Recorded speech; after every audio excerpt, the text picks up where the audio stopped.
अस्सलामुअलैकुम, welcome back to English with sir Azeem. बेटे, हम इस लेक्चर में डिस्कस करने जा रहे हैं अपने 101 टू 125 एमसीक्यूज। मजे मजे के हैं।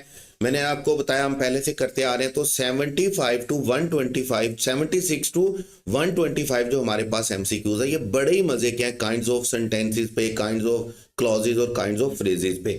और जिन बच्चों के पास बुक है तो उनको तो मैं रेकमेंड करूंगा कि वो बुक से पहले प्रैक्टिस करके फिर यहाँ पर आए। और इन केस अगर आपके पास बुक नहीं है तो आपने बिल्कुल परेशान नहीं होना। वीडियो के डिस्क्रिप्शन में मैंने इस एक्सरसाइज को क्या कर दिया है, इसका लिंक लगा दिया है। आप उसके ऊपर क्लिक करेंगे, इस एक्सरसाइज पर जाएंगे, उस एक्सरसाइज को पहले अपने तौर पर सोल्व करें और उसके बाद डिस्कशन पर आ जाएं। देखिए, हमेशा याद रखिएगा, जब आप प्रैक्टिस के बाद डिस्कशन पर आते हैं ना, तो बिलीव मी, मैं आपको बताऊं, आपकी जो इंप्रूवमेंट होती है ना, वो 10 टाइम्स बढ़ जाती है। एक होता है कि आप डायरेक्ट डिस्कशन ले रहे होते हैं, आपने क्वेश्चन खुद सोल्व नहीं किए हुए होते, लेकिन एक होता है कि आप क्वेश्चन सोल्व करने के बाद डिस्कशन पर आते हैं।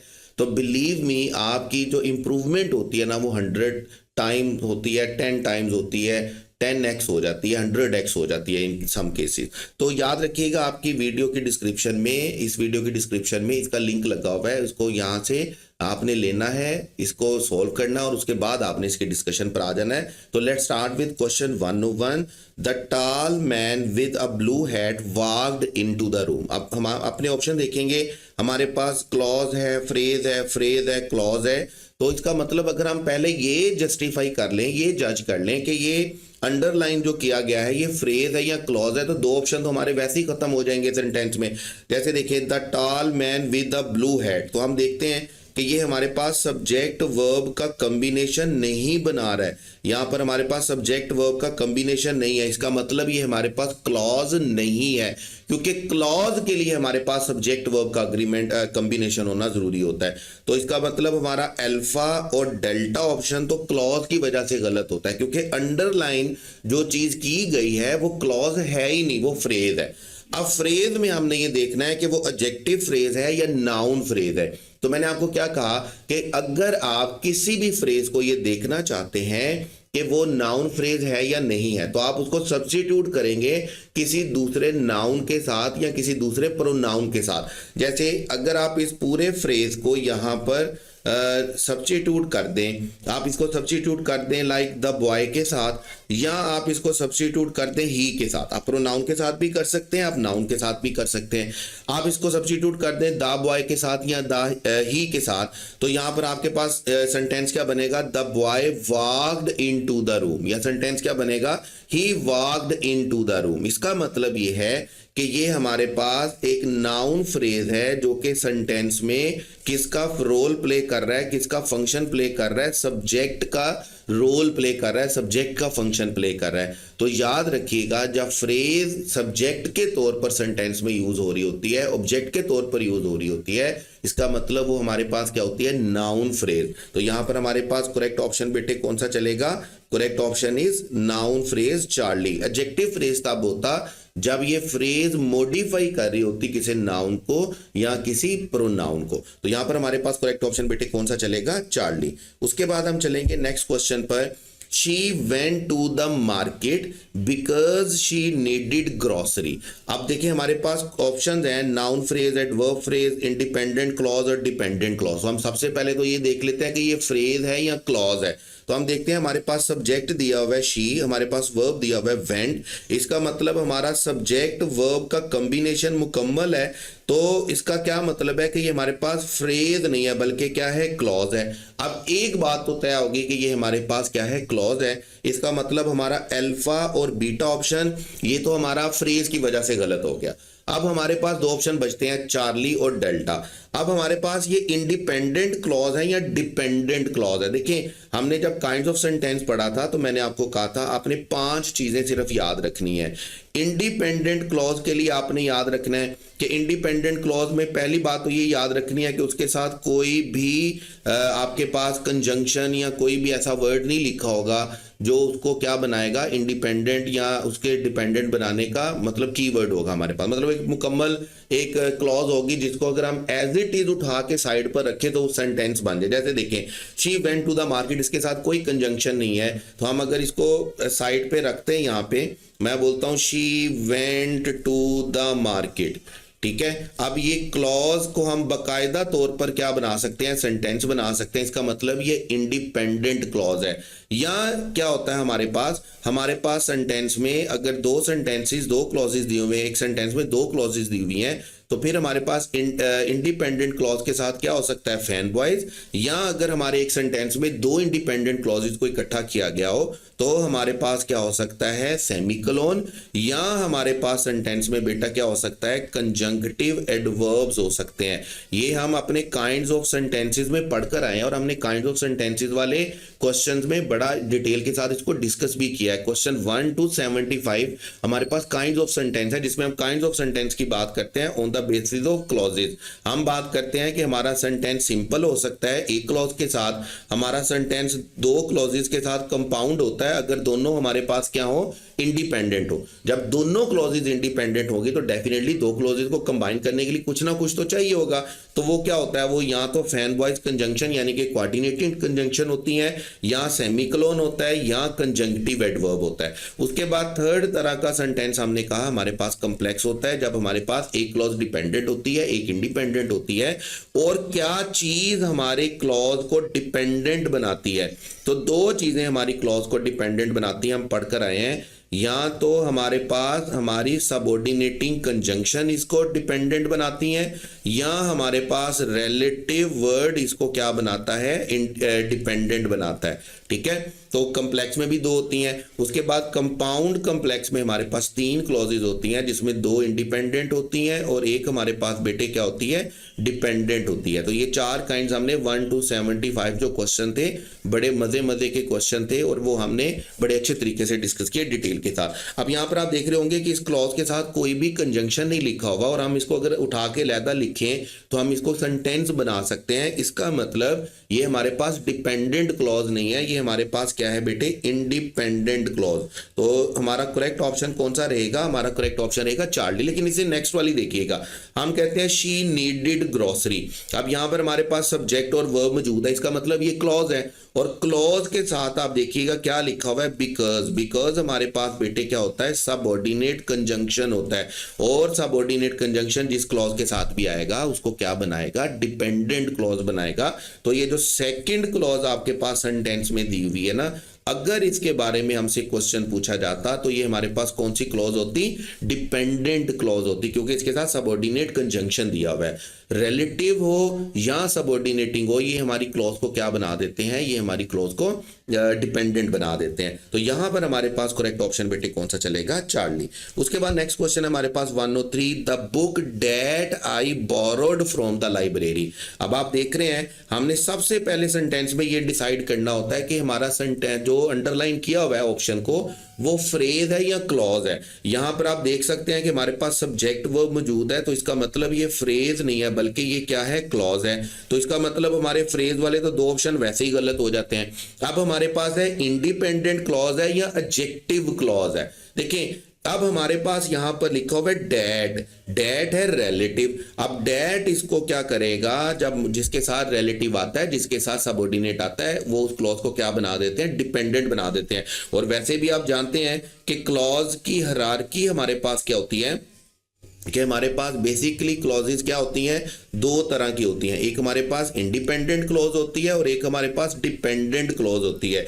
इंडिपेंडेंट क्लॉज की फर्दर कोई काइंड नहीं होती। फर्दर जितनी भी काइंड्स होती है ना क्लॉजेस की, तीन काइंड्स, वो तीनों की तीनों काइंड्स किसकी होती हैं, डिपेंडेंट क्लॉज की होती है। यानी कि हमारे पास नाउन क्लॉज होती है, हमारे पास एडजेक्टिव क्लॉज होती है और हमारे पास एडवर्ब क्लॉज होती है। और किसी भी क्लॉज का एडजेक्टिव क्लॉज होना, किसी भी क्लॉज का एडवर्ब क्लॉज होना या नाउन क्लॉज होना, ये इस बात का सबूत है कि वो लाजमी तौर पर क्या है, डिपेंडेंट क्लॉज है।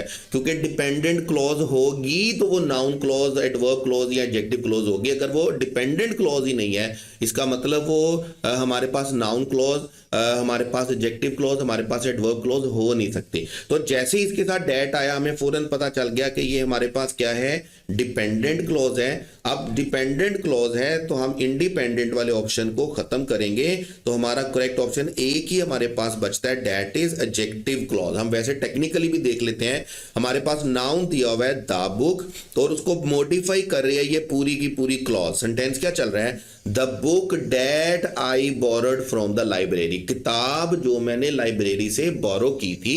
ये पूरा क्लॉज क्या कर रहा है, हमारे बुक को मॉडिफाई कर रहा है। ये वो क्लॉज है, ये वो डिपेंडेंट क्लॉज है जो हमारे नाउन को मॉडिफाई कर रही है, और नाउन को मॉडिफाई करने वाली क्लॉज को हम क्या बोलते हैं, एडजेक्टिव क्लॉज बोलते हैं। तो करेक्ट ऑप्शन हमारे पास बेटे कौन सा चलेगा, डेल्टा। बड़ा सिंपल सा है, कोई रॉकेट साइंस नहीं है। देखिए क्लॉजेस दो तरह की होती हैं, एक इंडिपेंडेंट क्लॉज है, एक डिपेंडेंट क्लॉज है, ठीक है। इंडिपेंडेंट क्लॉज की फर्दर कोई टाइप नहीं होती, कोई काइंड नहीं होती। डिपेंडेंट क्लॉज की हमारे पास या तो डिपेंडेंट क्लॉज नाउन क्लॉज होगी, या एडजेक्टिव होगी, या एडवर्ब होगी।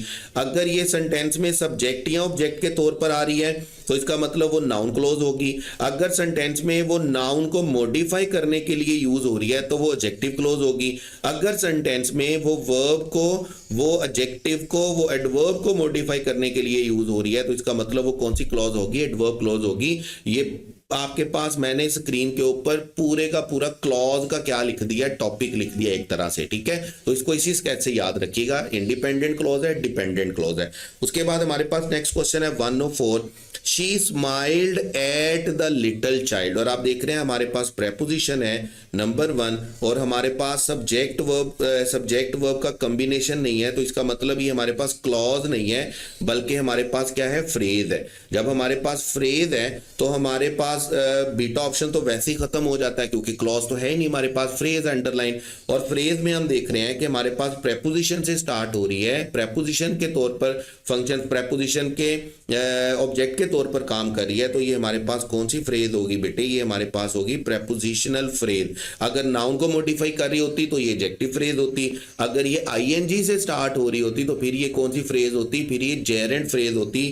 क्योंकि जब भी हम आईएनजी फॉर्म को सेंटेंस में नाउन के तौर पर ट्रीट करते हैं तो देन हम उसको बेटे क्या बोलते हैं, जेरेंड बोलते हैं, जेरेंड फ्रेज बोलते हैं हम उसको। उसके बाद हम चलेंगे क्वेश्चन 105 पे, she left the party because she was feeling well. अब आप यहां पर देख रहे हैं आपके पास सब्जेक्ट है, आपके पास वर्ब है, और जब हमारे पास सब्जेक्ट और वर्ब होता है इसका मतलब हमारे पास फ्रेज नहीं होती बल्कि हमारे पास क्या होती है, क्लॉज होती है। जब ये क्लॉज है तो दूसरी बात हमने ये देखनी है कि ये इंडिपेंडेंट क्लॉज है या डिपेंडेंट क्लॉज है। तो हम इसके साथ जैसे ही बिकॉज का वर्ड पढ़ते हैं तो हमें फौरन समझ में आ जाती है कि बिकॉज चूंकि सबऑर्डिनेट कंजंक्शन है तो जिस क्लॉज के साथ भी सबऑर्डिनेट कंजंक्शन आती है वो उसको क्या बना देती है, डिपेंडेंट बना देती है। तो इसका मतलब पहली बात तो ये है कि ये हमारे पास क्या है, डिपेंडेंट क्लॉज है। जब ये डिपेंडेंट क्लॉज है तो हमारा अल्फा ऑप्शन तो वैसे ही गलत हो जाता है। अब डिपेंडेंट क्लॉज नाउन भी हो सकती है, एडजेक्टिव भी हो सकती है, एडवर्ब भी हो सकती है। डिपेंडेंट क्लॉज तो तीन तरह की हो सकती है, ये नाउन के तौर पर फंक्शन कर सकती है, ये एडजेक्टिव का फंक्शन कर सकती है, या ये एडवर्ब का के तौर पर फंक्शन कर सकती है। तो यहां पर हम देखेंगे कि शी लेफ्ट द पार्टी, वो पार्टी से रवाना हो गई, वो पार्टी से चली गई।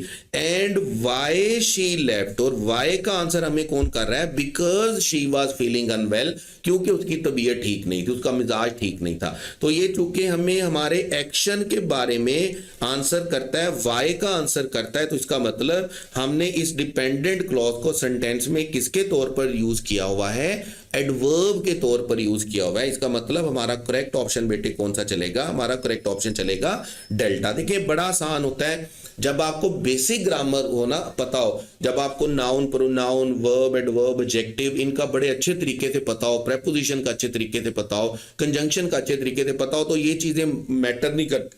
ये चीजें प्रॉब्लम कब करती हैं, जब आपको बेसिक नॉलेज नहीं होता, बेसिक ग्रामर नहीं पता होती, फिर आप परेशान हो जाते हैं, क्लॉज क्या होती है, फिर आप परेशान होते हैं, फ्रेज क्या होती है, यार नाउन के तौर पर यूज होना क्या होता है, वर्ब के तौर पर यूज होना क्या होता है, एडजेक्टिव के तौर पर यूज होना क्या होता है, एडवर्ब के तौर पर यूज क्या होना क्या होता है। तो इसलिए मैं प्रेफर ये करता हूं कि ये जो सेंटेंस, फ्रेजेस और क्लॉजेज वाला यूनिट है ना, ये आपने सेंटेंस के स्टार्ट में नहीं पढ़ना, अपने सेशन के स्टार्ट में नहीं पढ़ना, ये आपने जब सारा कुछ पढ़ लेना है तो उसके बाद लास्ट में पढ़ना है, क्योंकि उसके लिए क्या होता है कि आपकी ग्रामर की अंडरस्टैंडिंग बहुत ज्यादा बढ़ गई होती है। जब आपकी अंडरस्टैंडिंग, देखिए क्या होता है ना, एमडी कैट के स्टूडेंट का सबसे बड़ा प्रॉब्लम क्या होता है, एमडी कैट के स्टूडेंट का प्रॉब्लम ये होता है कि जिस लेवल की ग्रामर उसको पढ़ाई जा रही होती है ना एंट्री टेस्ट में, उस लेवल की ग्रामर वो मैट्रिक और इंटर में पढ़ कर नहीं आते हैं।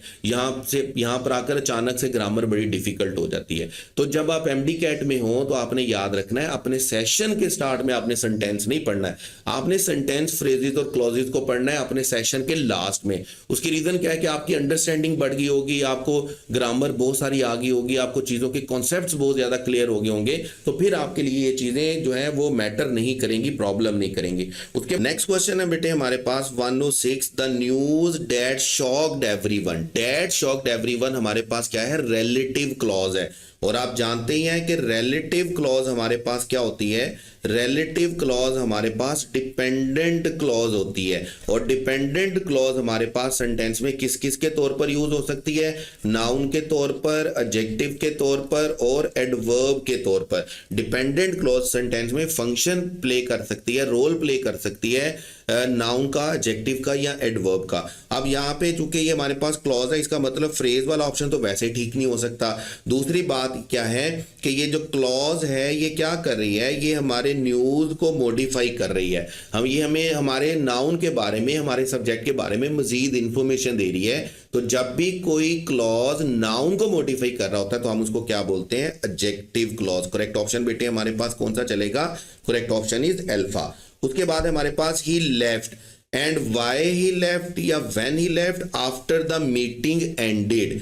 वो चला गया, वो रवाना हो गया, और वो कब रवाना हो गया, व्हेन ही लेफ्ट, क्या कहता है जी, आफ्टर द मीटिंग एंडेड। अब आप देख रहे हैं मीटिंग हमारे पास क्या है, सब्जेक्ट, एंडेड हमारे पास क्या, वर्ब। तो टेक्निकली ये हमारे पास क्या है, क्लॉज, और आफ्टर इसको क्या बना रहा है, डिपेंडेंट। और ये डिपेंडेंट क्लॉज सेंटेंस में यूज हुई है किसके तौर पर, एडवर्ब के तौर पर। तो हमारा करेक्ट ऑप्शन बेटे कौन सा चलेगा, हमारा करेक्ट ऑप्शन चलेगा एडवर्ब क्लॉज। जब भी आप ये इस तरह का क्वेश्चन पढ़ेंगे तो जो भी अंडरलाइन किया गया होगा ना, आपने सबसे पहले ये देख लेना है कि यार वो फ्रेज है या क्लॉज है। और क्लॉज है तो इंडिपेंडेंट क्लॉज है या डिपेंडेंट क्लॉज है, तो ये आपके लिए बड़ी आसान हो जाती हैं चीजें।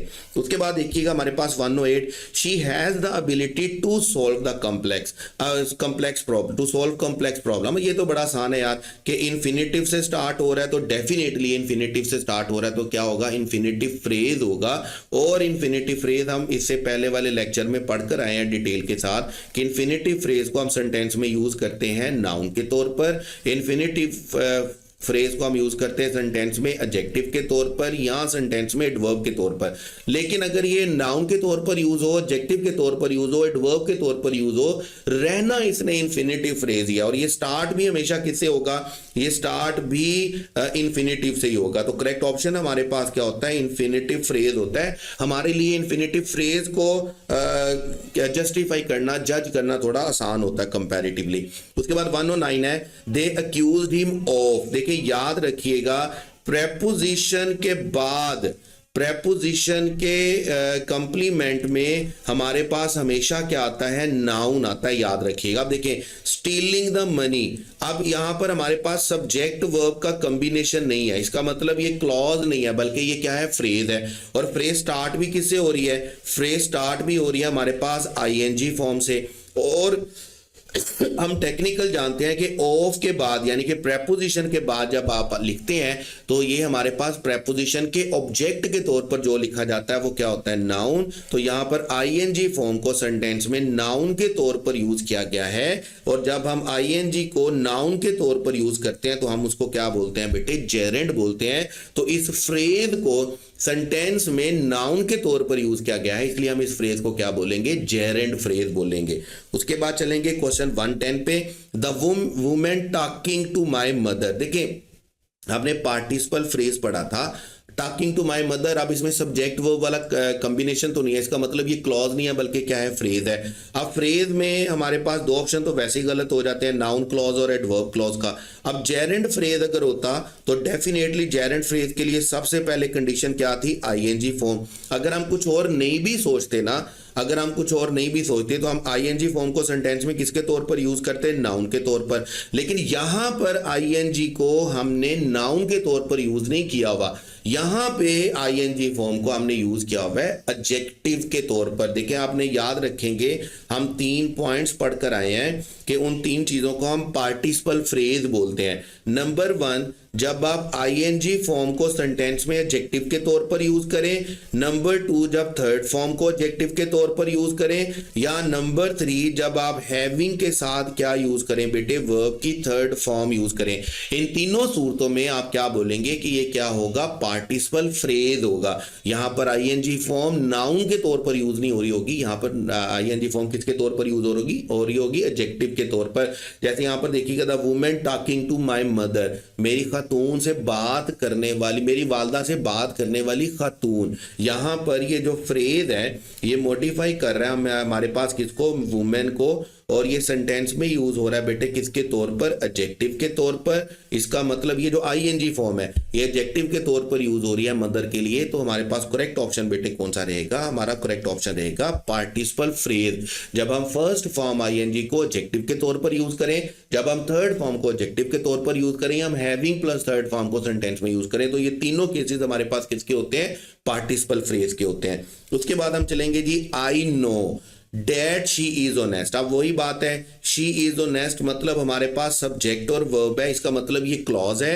डेट इस क्लॉज को क्या बना रहा है, डिपेंडेंट बना रहा है, और ये सेंटेंस में किसके तौर पर यूज हो रहा है, I know what I know. इसका मतलब ये सेंटेंस में किसके तौर पर यूज हो रहा है, ये ऑब्जेक्ट ऑफ द वर्ब के तौर पर यूज हो रहा है। मैं जानता हूं और मैं क्या जानता हूं, ठीक है। अगर हम इसको मॉडिफाई कर लें, जैसे मैंने अभी आपको कहा, आप इसको सब्स्टिट्यूट कर लें, मॉडिफाई नहीं सब्स्टिट्यूट कर लें। मैंने आपको क्या कहा कि किसी भी क्लॉज को ये देखने के लिए कि वो नाउन के तौर पर यूज हो रही है या नहीं हो रही, आप उसको किसी दूसरे नाउन के साथ सब्स्टिट्यूट करें। आप इसको बॉय के साथ सब्स्टिट्यूट करें तो आपका सेंटेंस क्या बनता है, आपका सेंटेंस बनता है आई नो द बॉय। इसका मतलब हम इसको नाउन के साथ सब्स्टिट्यूट कर सकते हैं ना, इसका मतलब ये नाउन क्लॉज है। तो करेक्ट ऑप्शन हमारे पास बेटे कौन सा चलेगा, correct option is alpha. Clause है पहली बार, डिपेंडेंट क्लॉज है दूसरी बार, और डिपेंडेंट क्लॉज सेंटेंस में यूज हुई है नाउन के तौर पर, तो हम इसको क्या बोलेंगे, ये क्या है, नाउन क्लॉज।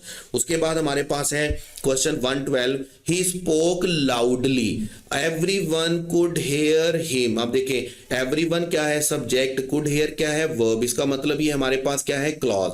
तो पहली बात तो तय होगी कि ये क्लॉज है, इसका मतलब फ्रेज वाला ऑप्शन तो हमारा गलत हो गया। सो डैट इसको क्या बना रहा है, सो डैट इसको बना रहा है डिपेंडेंट। इसका मतलब दूसरे स्टेज पर हमने दूसरे स्टेप पर क्या सीख लिया कि ये डिपेंडेंट क्लॉज है, और जब ये डिपेंडेंट क्लॉज है तो हम जानते हैं कि हम डिपेंडेंट क्लॉज को सेंटेंस में नाउन के तौर पर यूज करते हैं, एडजेक्टिव के तौर पर यूज करते हैं, या एडवर्ब के तौर पर यूज करते हैं। तो फिर हम ये देखते हैं कि ये किस क्वेश्चन का आंसर कर रहा है। देखें, ही स्पोक लाउडली, वो ऊंची आवाज में बोला, so that everyone could hair him, ताकि हर कोई उसको सुन सके। इसका मतलब ये क्लॉज हमें क्या बता रहा है, ये क्लॉज मॉडिफाई कर रहा है किसको, स्पोक को। ये क्लॉज मॉडिफाई कर रहा है लाउडली को, ठीक है। तो जब आप वर्ब को, एडवर्ब को, एडजेक्टिव को मॉडिफाई कर रहे होते हैं क्लॉज के साथ, तो देन आप उसको बेटे क्या बोलते हैं, एडवर्ब क्लॉज। नंबर 1 पर हमने क्या डिसाइड करना है कि ये क्लॉज है, नंबर 2 पे हमने क्या डिसाइड किया कि ये डिपेंडेंट है, और नंबर 3 पर हमने क्या डिसाइड किया कि ये एडवर्ब के तौर पर यूज हो रही है। तो इसका मतलब ये क्या है, एडवर्ब क्लॉज है। मैंने आपको क्या कहा कि आप याद रखिएगा, आप जितना सिस्टमेटिकली चलेंगे ना, जितना हायरार्की के साथ चलेंगे, जितना अकॉर्डिंग टू प्लान चलेंगे, उतनी चीजें आपके लिए क्या होंगी, आसान होगी। उसके बाद है 113, द मूवी वाज इंटरेस्टिंग, और इन्फिनिटिव लिखा हुआ है, तो यहां पर तो कोई डिस्कशन, कोई बहस करने की जरूरत ही नहीं है। ये हमारे पास क्या होगी, इन्फिनिटिव फ्रेज होगा। करेक्ट ऑप्शन हमारे पास क्या चलेगा, अल्फा। 2 प्लस फर्स्ट फॉर्म है, इन्फिनिटिव है, इन्फिनिटिव है तो इन्फिनिटिव फ्रेज होगा। सिंपल सी बात है, सिंपल सा फड्डा है। उसके बाद है शी इज इंटरेस्टेड इन, और मैंने अभी आपको बताया कि जब आप प्रेपोजिशन के ऑब्जेक्ट के तौर पर आईएनजी को लिखते हैं ना, तो इसका मतलब है आप आईएनजी फॉर्म को लिख रहे होते हैं बेटे सेंटेंस में किसके तौर पर, नाउन के तौर पर। In learning Spanish. Learning Spanish आप देखेंगे ये हमारे पास क्लॉज नहीं है बल्कि हमारे पास क्या है, फ्रेज है। फ्रेज क्यों है? क्योंकि यहां पर हमारे पास सब्जेक्ट वर्ब का कॉम्बिनेशन नहीं है। इसका मतलब क्लॉज वाले दोनों ऑप्शन तो वैसे ही गलत होते हैं। इन्फिनिटिव के बारे में आप वैसे ही जानते हैं कि इन्फिनिटिव फ्रेज किससे स्टार्ट होती है, टू प्लस फर्स्ट फॉर्म से स्टार्ट होती है। जेरेंड हमारे पास क्या होता है, हम आईएनजी को नाउन के तौर पर यूज करते हैं, तो करेक्ट ऑप्शन हमारे पास बेटे क्या चलेगा, अल्फा चलेगा। ठीक है, उसके बाद हमारे पास है question 115, the reason why he failed is unknown. अब व्हाई ही फेल्ड में आप देखेंगे कि ही हमारे पास सब्जेक्ट है, फेल्ड हमारे पास वर्ब है, इसका मतलब ये हमारे पास क्या है, क्लॉज है। तो पहला स्ट्रक्चर, पहला स्टेप कंप्लीट हुआ, हमने ये डिसाइड कर लिया कि ये क्लॉज है।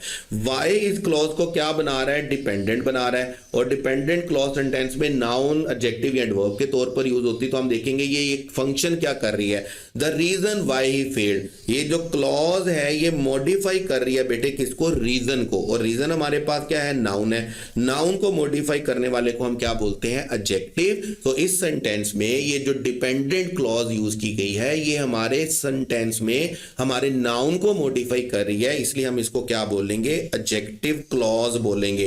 करेक्ट ऑप्शन हमारे पास क्या होगा, बीटा।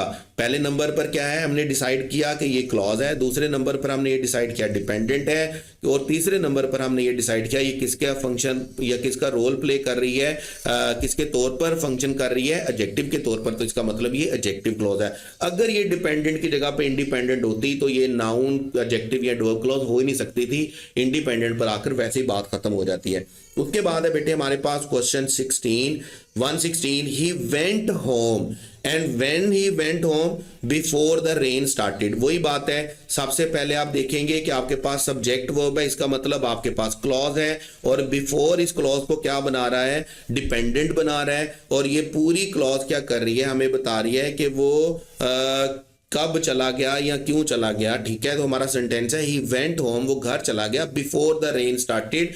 ये एक्शन कब टेक प्लेस हुआ है, और जब भी हम एक्शन के टेक प्लेस होने की बात करते हैं तो डेफिनेटली हमारे पास क्या होता है, एडवर्ब। तो ये एक क्लॉज है जो सेंटेंस में एडवर्ब के तौर पर फंक्शन कर रही है, इसका मतलब हमारा करेक्ट ऑप्शन बेटे कौन सा चलेगा, एडवर्ब क्लॉज होगा। देखिए जितनी जितनी ज्यादा आप प्रैक्टिस करते जाएंगे ना लेक्चर लेने के बाद, जितना आप चीजों को प्रैक्टिस करेंगे, डिस्कशन पर ध्यान देंगे, तो बिलीव मी ये चीजें आपके लिए बड़ी आसान हो जाएंगी। सिर्फ वही बात है, जब तक आपको बेसिक नॉलेज नहीं होता, जब तक बेसिक्स अच्छे नहीं होते, तब तक ये फ्रेज, क्लॉज, ये बड़ी लग्जरी, रॉयल और आप क्या बोलेंगे बड़ी फैंसी टर्म्स लगती हैं, और इनको सोल्व करना, इनके बारे में सोचना, कंसंट्रेट करना थोड़ा मुश्किल लगता है। लेकिन जब आप एक दफा सारी चीजों से गो थ्रू होकर आते हैं, आप एक दफा सारी ग्रामर पढ़कर आते हैं ना, तो ये चीजें आपके लिए आसान हो जाती हैं। उसके बाद देखिएगा, the player selected for the team. अब आप यहां पर देखेंगे कि वर्ब की थर्ड फॉर्म, अब आप देखेंगे ये सब्जेक्ट वर्ब नहीं है, सब्जेक्ट वर्ब नहीं है, इसका मतलब ये फ्रेज है, ये क्लॉज नहीं है हमारे पास। ठीक है, अब इस फ्रेज में आप देखेंगे वर्ब की थर्ड फॉर्म लिखी हुई है, और वर्ब की थर्ड फॉर्म को हमने यहां पर एडजेक्टिव के तौर पर यूज किया। जैसे हम कहते हैं the players selected for the team, वो खिलाड़ी जो टीम के लिए सिलेक्ट हुए हैं। इसका मतलब हम यहां पर वर्ब की थर्ड फॉर्म को सेंटेंस में किसके तौर पर यूज कर रहे हैं, एडजेक्टिव के तौर पर। हम इस फ्रेज को यूज कर रहे हैं क्या करने के लिए, अपने प्लेयर्स को यानी कि अपने नाउन को मॉडिफाई करने के लिए। तो ऐसी सूरत में हम इसको क्या बोलेंगे बेटे, पार्टिसिपल फ्रेज बोलेंगे। करेक्ट ऑप्शन हमारे पास क्या होगा, अल्फा। मैंने अभी आपको बताया, थर्ड फॉर्म को एडजेक्टिव के तौर पर यूज करें, फर्स्ट फॉर्म आईएनजी को एडजेक्टिव के तौर पर यूज करें, या हम हैविंग प्लस थर्ड फॉर्म लिखें। तो तीनों सूरतों में आपने याद रखना है आपकी फ्रेज बेटे क्या होने वाली है, तीनों सूरतों में आपकी फ्रेज क्या होने वाली है, पार्टिसिपल फ्रेज होने वाली है। उसके बाद आप चलेंगे क्वेश्चन 118 पे, यहां पर अगेन हमारे पास टू प्लस फर्स्ट फॉर्म आ गया, तो यहां पर भी हमारे पास बहस की कोई जरूरत नहीं है। हमारा करेक्ट ऑप्शन क्या रहेगा, इन्फिनिटिव फ्रेज रहेगा। उसके बाद क्वेश्चन 119 है, I wonder whether he will agree. आप देखेंगे आप सब्जेक्ट वर्ब आ गया, इसका मतलब क्लॉज है। वेदर इस क्लॉज को क्या बना रहा है, डिपेंडेंट। तो हमने ये देखना है कि ये डिपेंडेंट क्लॉज नाउन के तौर पर है, वर्ब के तौर पर है, एडवर्ब के तौर पर है या एडजेक्टिव के तौर पर है।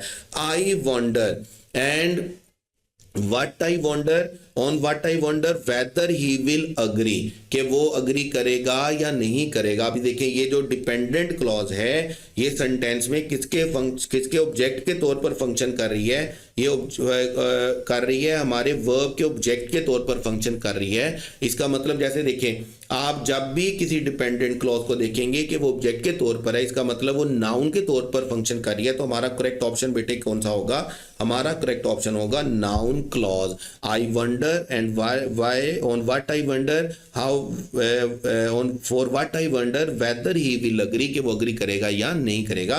तो ये नाउन के तौर पर है तो इसका मतलब हमारे पास क्या रहेगा ऑब्जेक्ट, और ऑब्जेक्ट है तो ये क्या रहेगा नाउन क्लॉज। उसके बाद हमारे पास है question 120, he ran toward the station. आप देख रहे हैं सब्जेक्ट वर्ब नहीं है, फ्रेज है, और फ्रेज स्टार्ट भी किससे हो रही है हमारे पास प्रेपोजिशन से। तो इसका मतलब ये हमारे पास कौन सी फ्रेज होगी बेटे, प्रेपोजिशनल फ्रेज होगी। अच्छा मैं आपको एक मजे की बात बताऊं, आपको एक से भी नेक्स्ट लेवल की एक बात बताता हूं। देखें ये जो प्रेपोजिशनल फ्रेज होती है ना, ये याद रखिएगा सेंटेंस में दो चीजों के तौर पर यूज होती है, या तो ये एडजेक्टिव के तौर पर यूज होती है या ये एडवर्ब के तौर पर यूज होती है। ठीक है, जब ये एडजेक्टिव के तौर पर यूज होती है ना तो हम इसको बोलते हैं एडजेक्टिवल, और जब ये एडवर्ब के तौर पर यूज होती है ना तो हम इसको बोलते हैं एडवर्बियल। मतलब ये थोड़ा सा एडवांस चला जाता है, थोड़ा सा आगे चला जाता है। जैसे देखें ये है प्रेपोजिशनल फ्रेज, ये प्रेपोजिशनल फ्रेज, लेकिन ये सेंटेंस में फंक्शन किसका रोल प्ले कर रही है, ये एडवर्ब का रोल प्ले कर रही है। लेकिन हम इसको एडवर्ब क्लॉज एडवर्ब फ्रेज नहीं बोलेंगे, रहेगी ये प्रेपोजिशनल फ्रेज, सेंटेंस में एडवर्ब के तौर पर आएगी तो हम इसको क्या बोलेंगे एडवर्बियल बोलेंगे। जैसे फर्ज करें अगर यहां पर प्रेपोजिशनल फ्रेज का ऑप्शन आना होता तो अल्फा ऑप्शन हमारे पास क्या होना चाहिए था एडवर्बियल। हमें फौरन पता चलता कि हमने प्रेपोजिशनल फ्रेज को सेंटेंस में किसके तौर पर यूज किया, एडवर्ब के तौर पर, जिसको हम क्या बोलते हैं एडवर्बियल बोलते हैं। ठीक है, तो प्रेपोजिशनल फ्रेज आपको कंफ्यूज कर सकता है किसके साथ, एडजेक्टिव फ्रेज के साथ या एडवर्ब फ्रेज के साथ, लेकिन आपने याद रखना है इन दैट केस हम इसको एडजेक्टिवल बोलते हैं और एडवर्बियल बोलते हैं। उसके बाद हम चलेंगे क्वेश्चन 121 पे, शी इज हैप्पी। उसके बाद देखेंगे because she won the prize. अब सब्जेक्ट वर्ब है हमारे पास, इसका मतलब ये क्लॉज है। क्लॉज के बाद हमने देखा बिकॉज है, बिकॉज इसको क्या बनाएगा डिपेंडेंट। तो हमने देखना ये सेंटेंस में नाउन के तौर पर है, एडजेक्टिव के तौर पर है या एडवर्ब के तौर पर है। हमने कहा she is happy and why she is happy. अब ये जो हमारी क्लॉज है ये किसके बारे में आंसर कर रही है, ये हैप्पी के बारे में आंसर कर रही है, और हैप्पी हमारे पास क्या है एडजेक्टिव। एडजेक्टिव को मॉडिफाई कौन करता है, हम जानते हैं एडजेक्टिव को मॉडिफाई कौन करता है एडवर्ब करता है। एडवर्ब एडजेक्टिव के बारे में हमें आंसर करता है। इसका मतलब ये जो क्लॉज है ये सेंटेंस में यूज हुई है बेटे किसके तौर पर, एडवर्ब के तौर पर। क्या करने के लिए, एडजेक्टिव को मॉडिफाई करने के लिए। तो करेक्ट ऑप्शन हमारे पास बेटे कौन सा चलेगा, करेक्ट ऑप्शन हमारे पास चलेगा एडवर्ब क्लॉज। फिर बात फिर वही है, जब तक आपके दिमाग में ये चीज नहीं घुसती ना कि एडवर्ब होता क्या है, एडजेक्टिव होता क्या है, नाउन होता क्या है, तब तक ये चीजें आपको टॉन्ट करेंगी, तब तक ये चीजें आपको पिंच करेंगी। अदरवाइज जब आपकी अंडरस्टैंडिंग बढ़ जाती है ना पार्ट्स ऑफ स्पीच की, ग्रामर की, फंक्शन की, कि सेंटेंस में हमारा वर्ड जो है वो फंक्शन किसके तौर पर कर रहा है, तो बिलीव में आपके लिए चीजें बहुत ज्यादा आसान हो जाती हैं। उसके बाद है हमारे पास question 122, the idea of starting business. अब आप देख रहे हैं यहाँ पर आईएनजी फॉर्म है और ये प्रेपोजिशन के उसमें कंप्लीमेंट में लिखी गई है, ऑब्जेक्ट में लिखी गई है। तो मैंने आपको क्या कहा, जब भी आईएनजी फॉर्म प्रेपोजिशन के बाद उसके कंप्लीमेंट में लिखी जाए तो इसका मतलब वो किसका रोल प्ले कर रही होती है, नाउन का। और जब आईएनजी फॉर्म नाउन का रोल प्ले कर रही होती है तो हम इसको क्या बोलते हैं जेरेंड, और ऐसी फ्रेज को हम बेटे क्या बोलेंगे जेरेंड फ्रेज बोलेंगे। करेक्ट ऑप्शन हमारे पास क्या चलेगा अल्फा। उसके बाद 123 है, He was the first to arrive, और आप बाकी सारी फ्रेज को छोड़कर आप देखेंगे 2 प्लस फर्स्ट फॉर्म लिखा हुआ है, तो ये नाउन के लिए आए, ये एडजेक्टिव के लिए तौर पर आए या ये एडवर्ब के तौर पर आए, तीनों सूरतों में रहना इसने इन्फिनेटिव फ्रेज ही है। इसका मतलब हमारा करेक्ट ऑप्शन बेटे कौन सा होगा, इन्फिनेटिव फ्रेज। उसके बाद है द चाइल्ड क्राइंग लाउडली। अब यहां पर आप देखेंगे ये जो आईएनजी फॉर्म है ना क्राइंग लाउडली, ये जो फ्रेज है ये यूज हो रहा है क्या करने के लिए, चाइल्ड को मॉडिफाई करने के लिए, कि जोर से रोता हुआ बच्चा, ऊंची आवाज से रोता हुआ बच्चा। जब आप इसको फ्रेज को नाउन को मॉडिफाई करने के लिए यूज कर रहे हैं, इसका मतलब आपने इसको एडजेक्टिव के तौर पर यूज किया। और जब आप आईएनजी फ्रेज को एडजेक्टिव के तौर पर यूज करते हैं तो देन हम उसको क्या बोलते हैं, पार्टिसिपल फ्रेज बोलते हैं। आईएनजी फ्रेज को जब आप नाउन के तौर पर यूज करेंगे ना, सेंटेंस में सब्जेक्ट और ऑब्जेक्ट के तौर पर यूज करेंगे, तो देन हम उसको क्या बोलेंगे कि ये क्या है, हमारे पास जेरेंट फ्रेज है। ये जो आईएनजी फ्रेज है ये हमारे पास सेंटेंस में सब्जेक्ट को मॉडिफाई करने के लिए यूज हुई है, इसलिए हम इसको क्या बोलेंगे कि ये जेरेंट फ्रेज नहीं है बल्कि ये क्या है, पार्टिसिपल फ्रेज है। उसके बाद हम चलेंगे क्वेश्चन 125 पे, जो कि हमारा लास्ट क्वेश्चन है इस एक्सरसाइज का। और इस एक्सरसाइज के बाद मैं आपको बता दूं 126 टू 150 जो एमसीक्यूज होंगे हमारे पास, वो हमारे पास सेंटेंस की काइंड्स पर है on the basis of meaning, जिसमें हम बात करते हैं ना कि हम बोलते हैं हमारे पास 5 काइंड्स होती हैं सेंटेंस की। डिक्लेरेटिव सेंटेंस होता है, इंपैरेटिव सेंटेंस होता है, हमारे पास इंट्रोगेटिव सेंटेंस होता है, हमारे पास वो सेंटेंसेस हैं जो स्ट्रॉन्ग फीलिंग्स को एक्सप्रेस करते हैं, जिनको हम क्या बोलते हैं, एक्सक्लेमेटरी सेंटेंस बोलते हैं बेटे। और लास्ट में जिसमें दुआ या बददुआ दी जाती है बेटे, उनको हम क्या बोलते हैं, ऑप्टेटिव सेंटेंसेस। तो नेक्स्ट जो हमारे पास एक्सरसाइज होगी ना, जो नेक्स्ट 25 एमसीक्यूज होंगे वो हमारे पास होंगे काइंड्स ऑफ सेंटेंसेस पे on the basis of meaning. ये 5 तरह की काइंड्स को हम जज करेंगे एमसीक्यूज पे। अब लास्ट क्वेश्चन को देखते हैं, स्विमिंग इन द रिवर। अब पहली बात तो ये क्या है, स्विमिंग इन द रिवर हमारे पास क्या है, फ्रेज है। और दूसरी बात हमने क्या कहा कि मैंने आपको क्या कहा कि जब भी आपने किसी भी फ्रेज को ये देखना हो कि वो नाउन के तौर पर यूज हुआ है कि नहीं हुआ, आप उसको सब्स्टिट्यूट करेंगे तो आप क्या इसको क्या लिख देंगे, आप इसको द बॉय लिख दें, या आप इसको किसी प्रोनाउन के साथ सब्स्टिट्यूट ही के साथ कर लें, तो सेंटेंस क्या बनेगा, द बॉय इज डेंजरस या ही इज डेंजरस। इसका मतलब हम इस फ्रेज को नाउन के साथ सब्स्टिट्यूट कर सकते हैं। इसका मतलब ये सेंटेंस में किसके तौर पर यूज हुआ है, ये हमारे पास सेंटेंस में सब्जेक्ट के तौर पर यूज हुआ है। जब भी कोई नाउन फ्रेज सेंटेंस में सब्जेक्ट के तौर पर यूज होती है और वो आईएनजी नाउन फ्रेज होती है, इसका मतलब हमारे पास करेक्ट ऑप्शन बेटे कौन सा चलेगा, correct option is Geraint phrase.